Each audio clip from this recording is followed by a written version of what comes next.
Elle a à peine 9 ans, ya Rabbi, à peine 9 ans. Elle s'est fait violer par un homme de 29 ans, marié, et en plus de ça, ils veulent la forcer à se marier avec son propre violeur. Ils veulent donner de l'argent à son père. Le violeur, avec un ami à lui, sont partis témoigner à la police, leur disant que c'est la faute de la petite fille. C'est elle qui a 9 ans, elle a séduit monsieur 29 ans marié. Petite fille de 9 ans qui séduit Meskin, un homme marié. Tout ça, ça se passe au Yémen. Et les gens du Yémen sont en colère. Essayent de partager le calvaire de cette petite fille qui s'appelle Jennet. Justice pour cette petite fille qui s'est fait violer. Et ceux qui ont proposé qu'elle se marie avec son violeur et donner de l'argent, c'est bien sûr, c'est des chouyours. Petite fille Jennet et son père viennent d'une famille très très pauvre. Par contre, le violeur, son violeur, viennent d'une famille importante. Aujourd'hui, les gens de Yémen demandent la peine maximum, demandent que cette personne, que ce violeur, soit condamné à mort.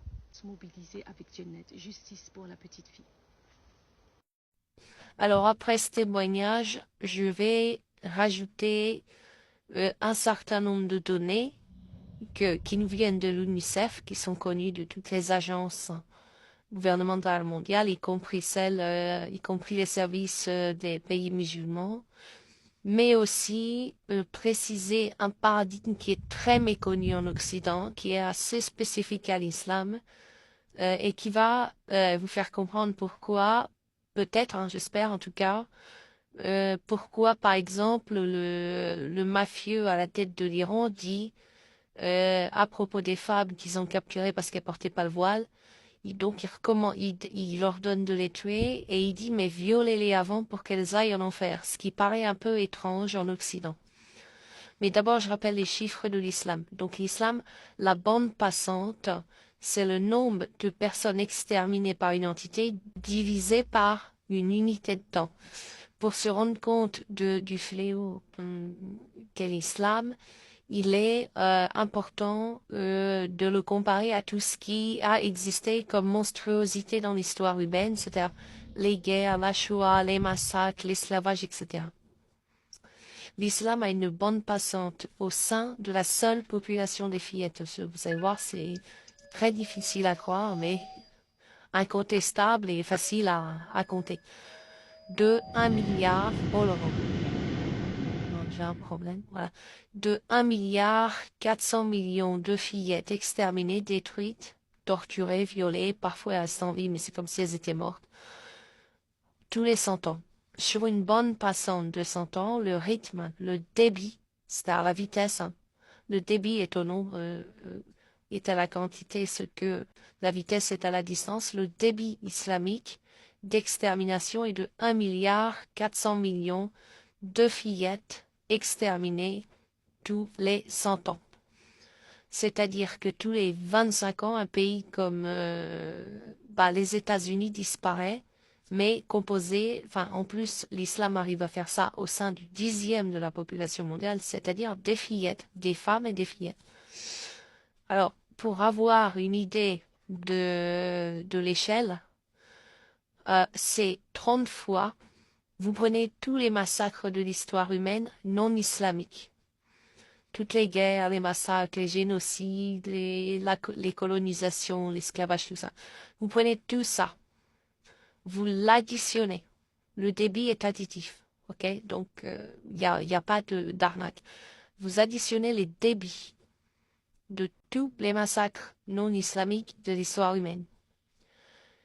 Vous le multipliez par 30 et vous obtenez le débit islamique de massacre de fillettes, sachant qu'à côté, l'islam, il massacre aussi des femmes adultes et dans une moindre proportion, des hommes. Voilà. C'est sur le site de l'UNICEF, c'est détaillé. En plus, et ça, on le compte pas, mais ça se recoupe, hein, mais on le compte pas, l'islam coupe au couteau de cuisine 230 millions de clitoris. Il y a 230 millions de femmes actuellement à la surface de la planète d'après l'UNICEF. Enfin, quand je dis actuellement, ce sont les chiffres de 2021 ou 2022, je sais plus. Il y a 230 millions de femmes qui, quand elles étaient fillettes, ont été capturées, attachées, on leur a coupé le clitoris. Voilà, ça c'est le bilan numérique de l'islam. C'est une mafia pédocriminelle et un crime contre l'humanité, même si c'est pas dit officiellement, c'est connu, voilà, on peut pas passer à côté, c'est pas un secret, c'est pas mystérieux, c'est massif. Hein, je rappelle qu'il y a 7 à 8 milliards d'habitants à la surface de la planète, environ 500 millions de fillettes, et parmi elles, vous en avez 14 millions par an, c'est-à-dire 140 millions tous les 10 ans. Donc, vous voyez, 140 millions, c'est 1/5 de 700 millions. Tous les 10 ans, qui sont exterminés par l'islam, c'est-à-dire violés, torturés, violés pas une fois, violés, reviolés, reviolés, reviolés, voilà. Ceci étant dit, pourquoi là, on va passer à quelque chose qui est assez particulier parce que c'est quelque chose qui n'est pas compris en Occident. Même si on fait l'hypothèse, on fait le postulat, la femme c'est rien, c'est une marchandise, c'est ce que dit l'islam. Maintenant, pourquoi le patron de la mafia locale iranienne dit violez-les pour qu'elles aillent en enfer? C'est très étonnant. On a envie de dire, mais en quoi Allah va-t-il se faire avoir? Il vaut bien que ces femmes vont être violées, et même si on applique l'islam, Allah, il est malin, il va dire, bon, bah, puisqu'elles ont été violées contre leur gré, elles ne sont pas souillées, et donc elles vont au paradis. C'est même des martyrs, en quelque sorte. Et c'est-à-dire que ce patron, ce pédocriminel, le Khamenei et tous ses complices, il semble dire que si on les viole pas, elles pouvaient aller au paradis, et si on les viole, elles iront automatiquement en enfer. Et ça, c'est une constante de l'islam. L'islam n'attribue pas à Allah d'intelligence. Alors, je sais que ça pourrait être bizarre, mais c'est un créateur puissant, brutal, viril, tout masculin. Et ça se recoupe dans les hadiths, ça se recoupe dans les discours, dans les lapsus. Vous le retrouverez partout. Allah n'est pas quelqu'un.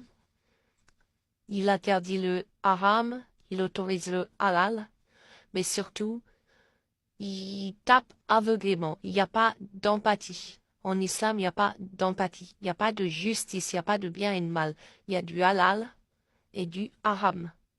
Et c'est comptable. Les débats entre experts de l'islam, les prédicateurs islamiques disent donc, si tu te déclares musulman, personne n'a même si tu fais des péchés, même si tu pries pas, même si tu manges du porc, etc. C'est un exemple très simple, mais très facile à comprendre. Si tu te déclares musulman, personne n'a le droit de dire que tu n'es pas musulman. Voilà. C'est ce que tu déclares qui compte. C'est pas ce que tu penses vraiment. Ça, seul Allah le sait. Mais toi, dans la vie courante, tu n'as pas à t'en mêler. Tu dois considérer comme musulman toute personne qui dit je suis musulman. Même si elle ment, même si elle est riche, même si elle fait n'importe quoi, même si elle utilise l'islam pour draguer, ce qui est quand même le cas dans la plupart des situations. De la même manière, si une fille est violée, elle est souillée et sa souillure l'envoie en enfer. Allah n'aura pas de pitié pour elle. Il va l'envoyer en enfer parce qu'elle a eu des relations sexuelles hors mariage. Point. Alors, par contre, une femme qui se fait violer par son mari, ça compte pas en islam. De toute façon, la femme est automatiquement violée par son mari puisque le consentement est très, très peu développé.